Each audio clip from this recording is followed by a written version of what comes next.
Hello and welcome. My name is Meepolis, they, he, she, and today's pick is Shubeik Lubeik by Deena Mohamed.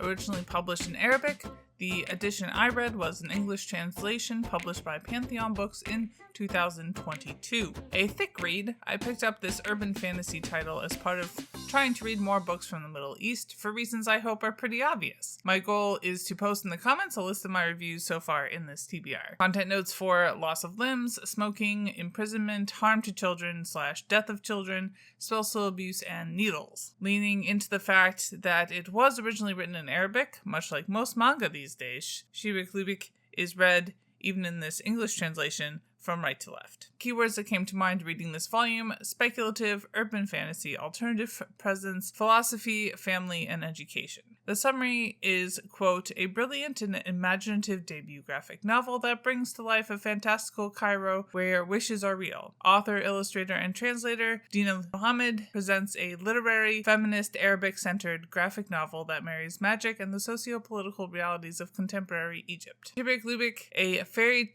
tale rhyme meaning your wish is my command, in Arabic is the story of three characters navigating a world where wishes are literally for sale, mired in bureaucracy and the familiar prejudices of our world.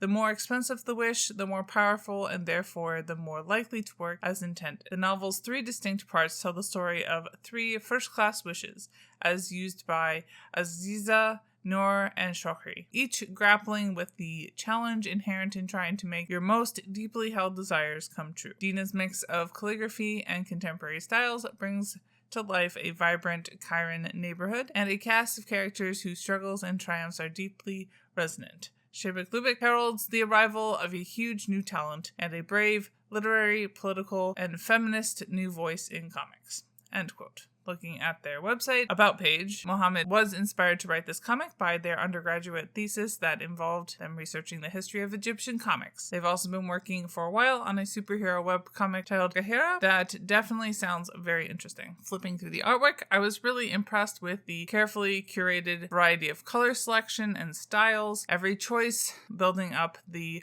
story more and more until it basically jumped off the page. Another one of those comics that is a bit of a masterclass on visual communication, honestly. Mohamed also integrates a large selection of infographics that build up the story in some very creative ways. Their writing was also super interesting and unlike anything else I had really read before, as far as my poor muddled brain can remember anyway, lol. Practically an undergraduate thesis on wishes, honestly, aka a deeply thought out speculative look at what the world might look like if wishes were real. Taking into consideration the implications of class, disability, gender, sexuality, and race, we watch as international treaties and local news develop around wishes, and we follow a number of characters who end up being criminalized in relation to wishes. A very philosophical comic, Mohamed also seamlessly integrates characters speaking a number of different languages. Religion of the Islamic and Christian variety were highlighted in ways I don't usually expect in my comics consumption and must grapple with the implication of wishes. Shubeik Lubeik features a wide variety of grumpy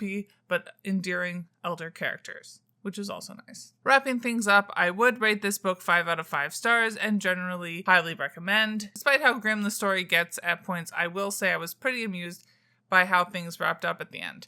Bye y'all, keep reading, and remember, all colonial settler states are a lie. And Literally Graphic is created on land that should be given back to the traditional landholders, which in this case is, to my knowledge, the Mississaugas of the Credit First Nation, an Anishinaabe people, the Haudenosaunee Confederacy, and the Huron-Wendat Nation.